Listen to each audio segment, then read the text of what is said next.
Thank you, everybody, for coming to the Aaron Torres Podcast YouTube page. If you could do me a quick favor, see that little subscribe button at the bottom of your screen? Go ahead, click that subscribe button. Really does help our channel grow, our audience grow, and I really do appreciate it more than you know. So click that subscribe button. Appreciate your support. Now, here's the video that you came here for. The press conference is over, right? That was the moment. That was the moment in time. By the way, producer Matt is 1,000% right. If you're not subscribed to this channel, make sure to do so, because guess what? We're going to have so much content coming out as this guy fills out his roster, recruits for next year's class, for the 2025 class, whatever. Make sure you're subscribed. Also, find us on social media, the Torres on UK Twitter account and Aaron Torres Pod on Instagram. So we appreciate your support.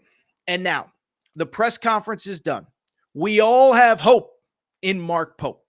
And so now the question becomes, what is Mark Pope's first moves as Kentucky basketball coach, right? Because, and I got a lot of this throughout the course of the weekend. Like anything else, anytime I said anything nice about Mark Pope, what becomes the question? Well, it's all well and good right now, Torres, but we have to wait and see until November. We got to see him win games. They open the season, or early in the season, they play Duke in the Champions Classic. Gonzaga's on the schedule. I believe Indiana's on the schedule next year. And so what does Mark Pope have to do to build a team that is good enough to win, and win big, and win early as the head coach of the University of Kentucky? Well, first off, and I said this on Monday, on Friday's show. What I said was, for most coaches, you're taking over a bad situation, and you're taking over a situation where the roster is gutted, where you got to start over, where you got to frankly kind of force some kids out.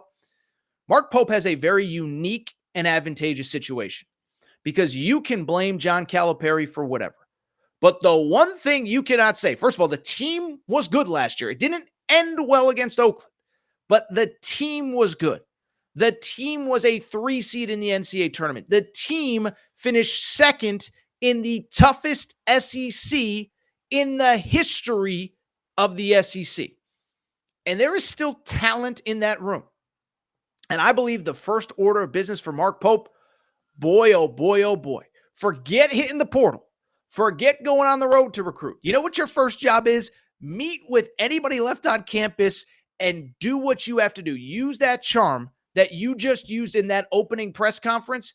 Use that charm to convince some guys to stay. Because here's the bottom line. There is a core on that campus right now, finishing up classes over the next couple weeks, that is good enough. And if you can retain it, you can be really good right away. Now, admittedly, Rob Dillingham has declared he's not coming back. Justin Edwards has declared he's not coming back. Now, it's worth noting, since our Friday show, Big Z has hit the portal. Aaron Bradshaw and Adu Thiero were in the portal. So one, hopefully those guys are still on campus. Hopefully you have a conversation with them. But where it starts, bluntly, we already know. It's with the guy who is with the player whose dad is Mark Pope's old roommate. Okay, that sounds like the guy on the message board that knows a guy that knows a guy that knows the mail guy who knows Mark Pope. No.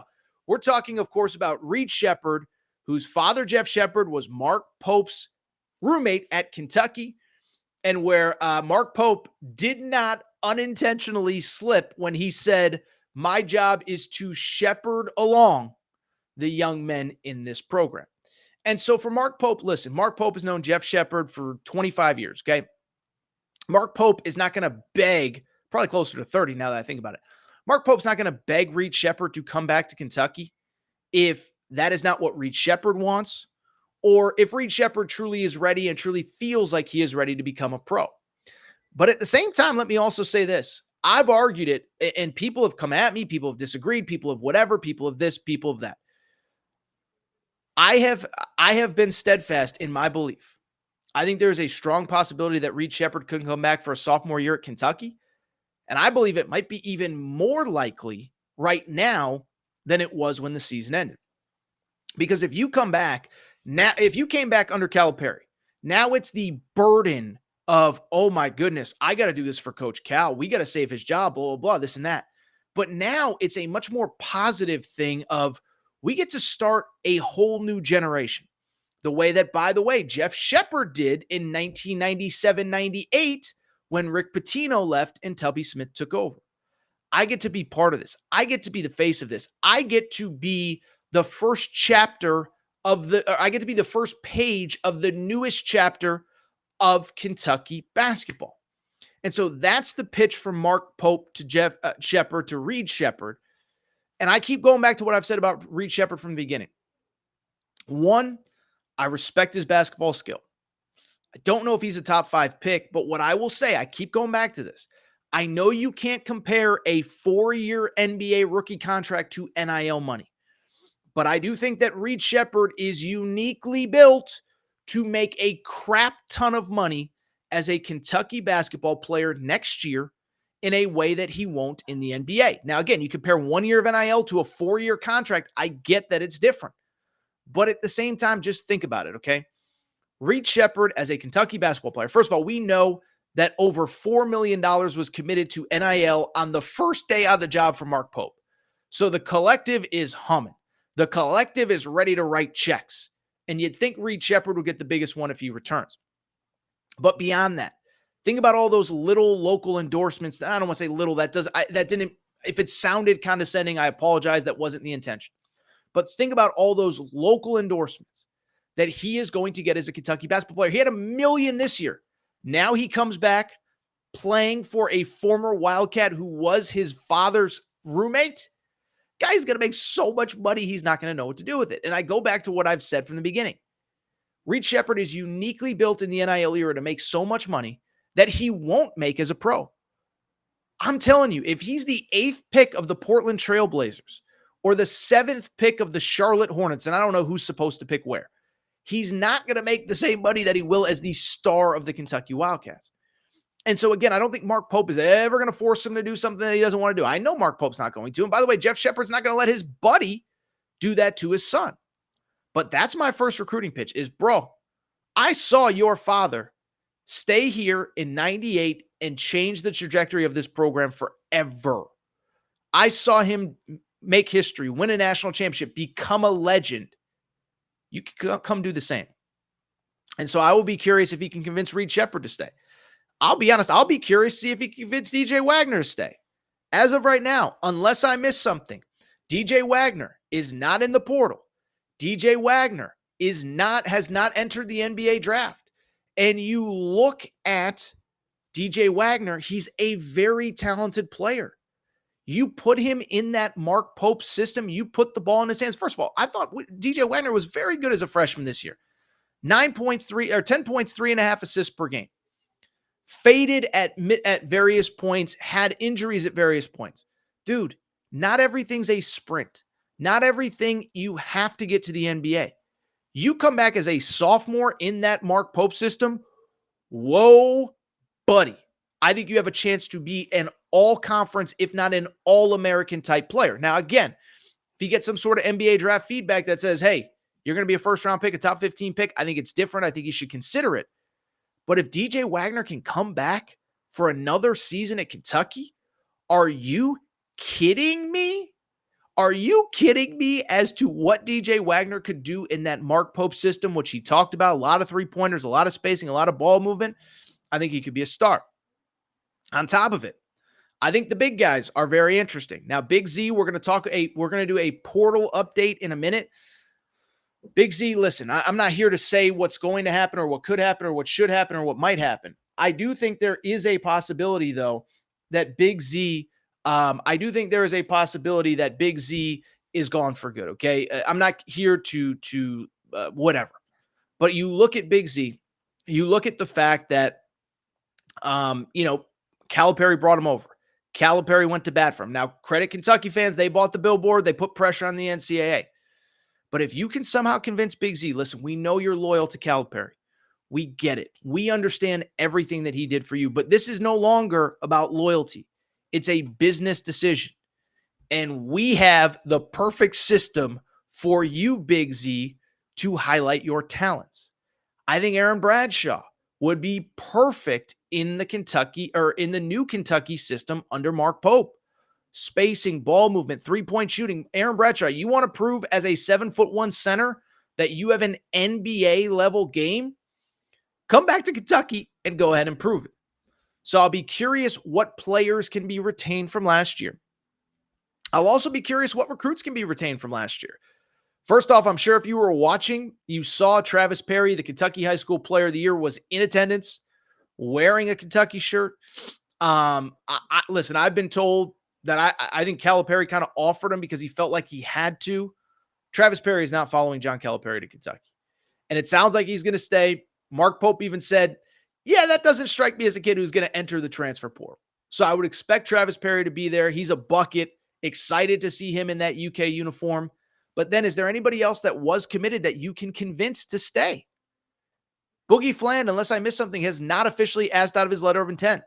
Not saying he won't. Not saying Arkansas might not be the spot for him. But Boogie Fland, this system is built on guards, built on talent. Come here. You can be a one and done. You can be a superstar. This system is going to get you buckets. It's going to get you open shots. It's going to get you three-pointers. Come on, Boogie Fland. Is this what you want to do? Jaden Quaintance has asked out of his letter of intent. We'll be curious. There was a report early on that Jaden Quaintance would be willing to meet with the Kentucky administration following the coaching change. Will he stay? Is it under consideration? I know he asked out of his letter of intent, but is it a done deal that he's going to Kentucky? That would be a huge one because that's a kid you get 2 years out of him. We've talked about it a lot from the Arkansas perspective if he goes to Arkansas. But if he goes to wherever he goes to college, he's only 16 years old. He will have to play 2 years of college basketball before he's NBA eligible, NBA draft eligible, unless, of course, somehow, some way you can convince him, he could go overseas or whatever. But Jaden Quaintance, Billy Richmond has not asked out of his letter of intent. Can you keep him at Kentucky? Does keeping DJ Wagner help get you Billy Richmond, who, of course, was DJ Wagner's high school teammate? And then, of course, Carter Knox. Listen, I think Carter Knox is probably gone. He did have the Chicken Man in his Instagram profile the other day. I have not seen if that has been taken down or not. But I think a lot of those guys are in play. So it's about retaining the current roster. It's about looking at that recruiting class. It's also about looking at your former roster at BYU. 2 players have already hit the portal from your BYU team. Be curious to see if you can get either of them. Obviously, Dallin Hall was the first one immediately after Mark Pope left for the job. Dallin Hall, sophomore, averaged 9 points per game, was a very good three-point shooter in the Big 12, shot about 36% from the three-point line. He's from Utah. He's entered the portal, 5.5 assists per game. He's a dude, passing, spacing, ball movement. You could get 5 assists per game, 9 points, 36% three-point shooting in the Big 12. You can do it in the SEC as well. Jackson Robinson declared for the draft. He was BYU's leading scorer. We'll be curious to see if you can get him back. Good 4-year college player, NBA upside, actually played at 2 different places in the SEC. Was at Texas A&M early, redshirted there, I believe, then ended up at Arkansas for a year. Found a home at BYU, though. Would be curious if you can get him to Kentucky. And then the other one, this guy, if you can convince him to come, Ali Khalifa is the name. He's a backup center. Listen, I'm not saying he's going to be the star of your team. Not saying he's going to be the star of your team, but he's a 7-foot center from Egypt who does one thing and one thing only. The dude drops dimes, okay? So this kid in about, 14, 15 minutes of play averaged 4 assists per game this year as a center in Mark Pope's system. I believe the terminology the kids use, this kid is an electric factory, okay? This kid is an electric factory. He is awesome. He's gifted. He's a great passer. Listen, I don't think he's good enough to play 37 minutes in the SEC. But that's a kid that understands the Pope system. He's in the portal. It's already been reported that he's down to 3 schools, a return to BYU, Louisville, and Kentucky. I'll be blunt. I don't know how you could sit there and say that he's returning to BYU if he doesn't even know who the coach is. So I think that kid probably ends up at Kentucky. And then lastly, for the Mark Pope checklist, listen, it is going to come down to staff, right? It is going to come down to who you bring in a lot of different roles. It's not just you, and it's not just players. But I do think, obviously, look, having a group of guys, having people that understand the recruiting space. I listen. We talked about this on Friday's show. You didn't recruit those elite of elite guys. And there was a reason you didn't at BYU. We already talked about the honor code, and it's no disrespect to any religion, whatever. But you can't go to a it's hard to go to a 5-star one and done and say, come to BYU, where you can't drink alcohol, can't drink caffeine, can't hang out with females, at all, basically, unless they're your wives. And so you do, I think, need to update the staff, and you probably need to bring in a few guys who kind of understand the recruiting model in the new era of college basketball. And I'll be curious. I think you're going to be really good. By the way, he mentioned in the press conference the possibility of bringing in a GM, obviously, to handle a lot of the NIL stuff, a lot of the portal stuff. So this is going to be a new age operation. I'm going to be fascinated, by the way, to see him put his roster together. Couple returnees maybe from the Kentucky side. Couple of maybe 5 stars that Calipari can't quite convince to come to Arkansas. Certainly a couple players from BYU. And, oh, by the way, a couple players outside of BYU in the portal. Thought it was interesting when Mitch Barnhart was on Kentucky Sports Radio a few days ago. Mitch Barnhart mentioned, hey, Mark Pope has told me there were some guys that he called at BYU that would not take his call, that all of a sudden are now hitting him back that he's the Kentucky coach. The big name that popped over the course of Sunday, I think it was Joe Tipton who was the first one to have it. Amari Williams, 7-foot center, who played the last 4 years at Drexel, was the 2-time Defensive Player of the Year in his conference, averaged close to 2 blocks per game this year, averaged 2.2 blocks per game last year. This kid's an athlete, dude. 6'10", gets up and down the floor, not a great 3-point shooter. So you wonder how much, how that would work in Mark Pope's system. But you talk about a rim protector, you talk about a game changer, Amari Williams as well. But this is going to be fun, and I can't wait to see Mark Pope get to work.